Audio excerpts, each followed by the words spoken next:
Hay una rama de la lingüística que se denomina pragmática, que estudia la relación entre el mensaje y los elementos contextuales en los que se genera. Entonces, desde el punto de vista pragmático, la argumentación es un conjunto de estrategias discursivas dirigidas a la demostración de una opinión, siempre considerando las variables que puede suscitar un enunciado y sus respuestas. Argumentar es dar razones para una conclusión. Esa es la intención de la argumentación, no que se prolongue indefinidamente entre argumentos una discusión. Es llegar a la conclusión, es ligar argumentos y conclusiones. El principio de accesibilidad de la conclusión, según Moeschler y Spengler, dicta que el interlocutor tiene que disponer, gracias al contexto y cotexto, de suficiente información para establecer una conclusión. Cotexto sería información adicional, pero ajena al discurso, no incluida. Podría anteceder o sucederlo. Pasemos al ejemplo. ¿Ha llegado a alguna conclusión el ejecutivo como la semana pasada? Aquí la pragmática está presente en esta respuesta formulada con un conocimiento previo que es ajeno a quien no esté participando en esta conversación. No podemos interpretar adecuadamente cómo es como la semana pasada, ¿no? Esta situación, si es bueno, malo, no podemos inferir de ahí un significado. A grandes rasgos, los elementos característicos pragmáticos de la argumentación serían la primera persona, dado que una opinión se externa desde la perspectiva, lo que se intenta imponer es la perspectiva y se habla del yo. Verbos modalizadores, yo creo, me parece, estoy seguro de que, hablando de modo, términos evaluadores axiológicos, bueno, mejor, mal, favorable, términos de juicio. Deícticos es punto de referencia. Entonces, puede ser este, ese, aquí y acá. Los temporales serían ahora, en este momento, hoy en día, con el fin de encontrar una coincidencia entre el tiempo del enunciado y el de la enunciación.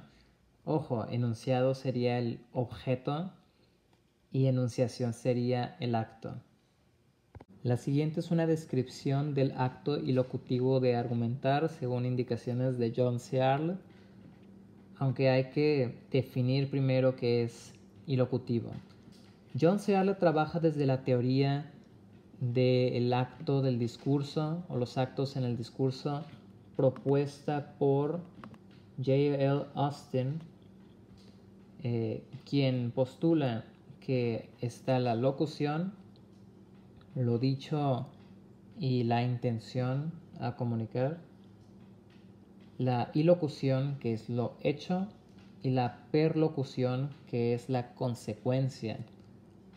Entonces, ilocución y perlocución son actos. La perlocución sería el resultado, el efecto, pero ilocución no es tanto una causa sino una invitación.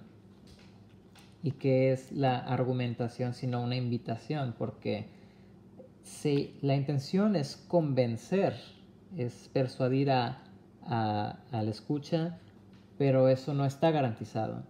Entonces, el acto de habla, argumentar, tiene una fuerza elocutiva clara. Es presentar el propio discurso como algo coherente y justificable, y así se va a desencadenar, ¿no? Esperando que desencadene entonces esta reacción en el sentido de la intención, pues que sea convencido el escucha, el receptor. La descripción es así: el contenido proposicional, la condición esencial, las proferencias sirven de intento para justificar una opinión de forma satisfactoria, hay que distinguir proposición de proferencia. A modo simple, proferencia sería la forma y proposición sería el contenido. Las condiciones preparatorias serían el hablante, asumiendo que el oyente no va a aceptar inicialmente la opinión que va a poner resistencia, o que aceptará tarde o temprano las proposiciones, o que va a aceptar las proferencias como una justificación, ¿no?, satisfactoria. Está también la condición de sinceridad, es decir, el hablante cree que el enunciado es aceptable, o que las proposiciones expresadas por las proferencias que forman el contenido proposicional son aceptables. Esto es redundante, pero al trabajar con estos tecnicismos no podemos pasarnos nada por alto. O que el hablante cree que las proferencias constituyen una justificación del enunciado. Nuevamente, la primera refiere a el hablante reconociendo al enunciado completo como aceptable, como congruente. La segunda es al contenido, a las preposiciones. Y la tercera es a la forma, las proferencias. Cabe resaltar de que Searle, o ni Searle, ni Basols, ni Torrent usan la palabra enunciados, sino ejemplifican con la variante o. Como es habitual al hacer estas formulaciones, siguiendo a la clasificación de Searle, que labora con la teoría de los actos del discurso, todo lo que es el discurso son actos, es una serie de actos, y los más frecuentes en la argumentación son los representativos: afirmar, suponer, proponer, aseverar, enunciar con certeza, afirmar. Los directivos: ordenar, prohibir, solicitar, rogar, invitar, desafiar, retar, preguntar. Los comisorios: prometer, ofrecer, jurar. Y declarativos, que sirven para una definición, ampliación, precisión o una explicación. En inglés estos son conocidos como actos performativos, porque no expresan nada más, no definen nada más que a sí mismos, ¿no?, a la acción. Me ofrezco, invito, propongo, estoy hablando. Aquí solo denotan a la primera persona, al hablante, pero el verdadero significado está después. Las palabras mismas, propongo, invito, me ofrezco, estoy hablando, son una especie de anuncio, de promesa que va a conducir al verdadero significado. Los operadores argumentativos son partículas que argumentan y pueden dotar a una misma frase de varios significados. Por ejemplo, son casi las 8 se interpreta como es tarde, porque casi se entiende como la proximidad al agotamiento. En cambio, solo son las 8 se entiende como todavía hay tiempo, porque solo se asocia a lo poco. Y han dado ya a las 8 quiere decir ya se pasó de tiempo. Ya indica algo logrado u ocurrido. La función de la pragmática es dar con una de estas partículas significados precisos a frases en las que no hay mucha más información.